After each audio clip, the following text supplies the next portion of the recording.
الله وقتی که مولای کسی باشه در مقابل الله هیچ مولایی، هیچ پادشاهی، هیچ قدرتی نمیتونه وایسته.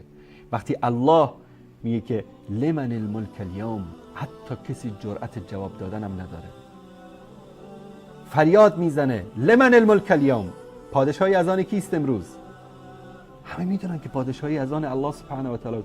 انبیا هستن، رسول الله هست، عیسی، موسی، ابراهیم، لوط، نوح، هود، همه پیامبران الهی بزرگان، قهرمانان، خالد ابن ولید، عمر ابن خطاب، علی ابن ابی طالب، این شیرمردان تاریخ اسلام همه هستن. اما کسی حتی جرئت نمیکنه بگه که پروردگار تو خودتی.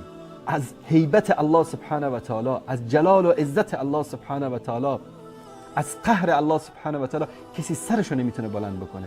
لمن الملک اليوم، پادشاهی از آن کیست؟ بعد از اینکه همه سکوت میکنن جواب خودش جواب میده لله الواحد القهار، برای الله یکتا هست.